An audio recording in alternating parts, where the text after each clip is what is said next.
Look, for 50 years, and I'll close with that for tonight. For 50 years in this country, over 50, it has been taboo to question capitalism. It wasn't before 1945. Let me make sure you all get that. Before 1945, it was commonplace in the United States to question and criticize capitalism. In the early part of the 20th century, there was something called the American Socialist Party. It had a leader, Eugene Victor Debs, was the head of the Railway Workers Union, and that was the basis for the building of the Socialist Party. He got 1 million votes for president in 1912, I think it was. No? 1908 or 16? Or... He was in jail at the time. He was in jail as the head of the Socialist Party, got 1 million votes. That'd be the equivalent to getting, I don't know, 5 or 10 million now. He got 1 million votes as a jailed socialist. That's how strong the support was.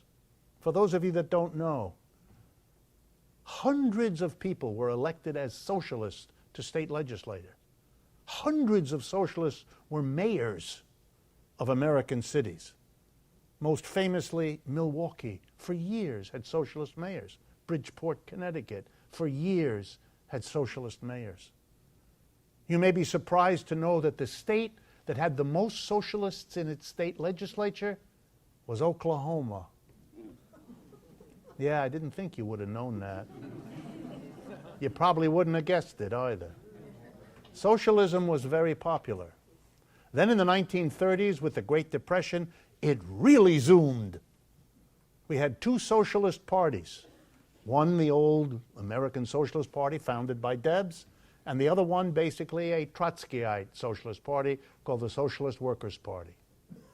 And we had the American Communist Party, and they were big and they were powerful. And they worked hand in glove with the CIO, the Congress of Industrial Organizations, and working together, they organized millions of Americans into unions. It was the greatest union drive in the middle of the 1930s. In the depths of the Depression, millions of people joined unions. We never had a union drive like that before. We've never had one since. It's the high point of American labor. Organized by socialists and communists who were often the leaders of the process of organizing people into trade unions. It was possible in those days to talk about what's wrong with capitalism. It was the basis for people joining a union, which they often saw as an institution that could help move society beyond capitalism. So powerful was this idea that it produced that coalition. And indeed, this is what I'm going to talk about when I speak in Berkeley on the 29th of October at the Living New Deal event. It was so powerful in the 1930s that it could go to the president, Mr. Roosevelt, and have that famous conversation. Dear Mr. Roosevelt, it's the depths of the Depression. Millions of Americans have no work, no income, no food on the table. You're the president. You've got to do something. You've got to do something. We're the unions, the CIO. We're telling you, you've got to do something. And then the socialists and the communists stood up and they said to Mr. Roosevelt, we agree with the unions. You've got to do something.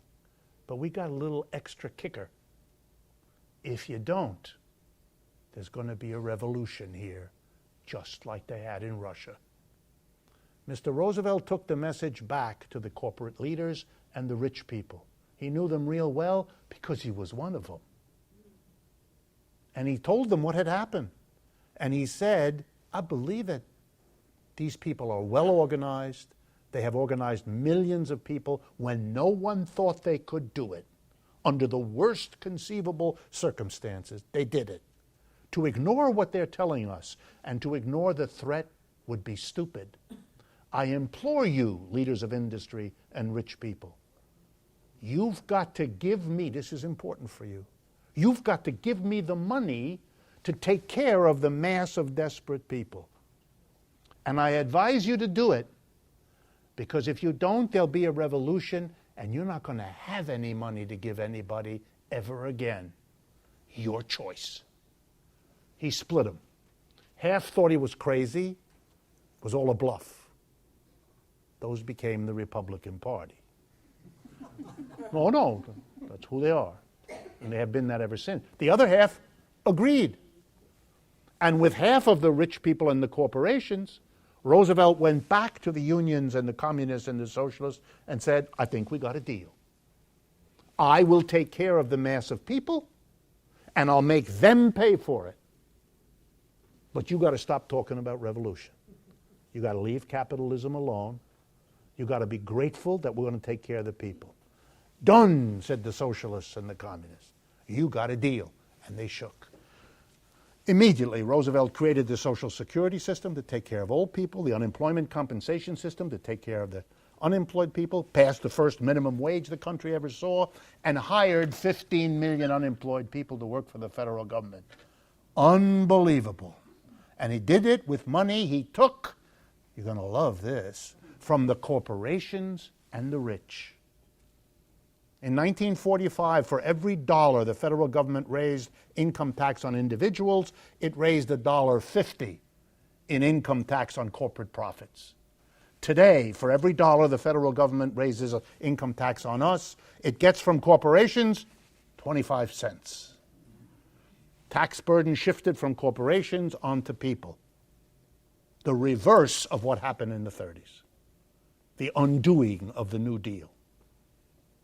In 1944, the same President Roosevelt sends a message, State of the Union speech to Congress. He proposes that the top income tax rate on individuals, on richest individuals, will be, ready, 100%.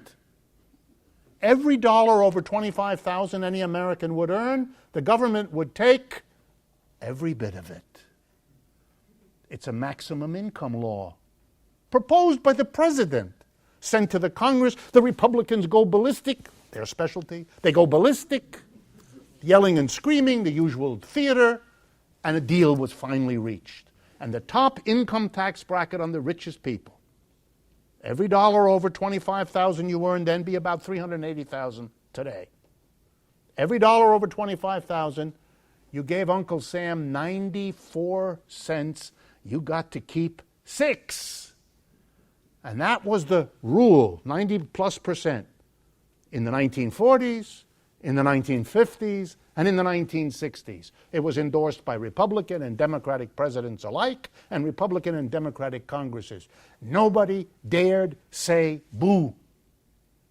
In the 1930s, because of the movement from below, of angry people, we taxed the rich and the corporations to take care of the mass of people. It worked. It worked really well. And was it a political death sentence for the politician who dared to do it? On the contrary, Mr. Roosevelt was elected 4 times. He's the most popular president in the history of the country. That's why when he died, they passed a law you could never again have more than 2 terms. That's why Obama's done now. He can't run again. Amazing what people can do if they understand. For 50 years, they squashed this coalition. They squashed it by demonizing communists, demonizing socialists, and destroying the labor movement. That's why in this great recession since 2008, we don't have a New Deal movement. We don't have the pressure from below. We got to start all over again. But at least we should know our history. It'll make starting over a lot easier and the progress to where we have to get a lot quicker. That's why it's so important that Mr. Reich and Mrs. Clinton felt the need to defend. Without understanding it, they strengthened the concept and the consciousness in the American people that this is a system about which its leaders have to worry saving it. Now that's progress for us. Thank you very much.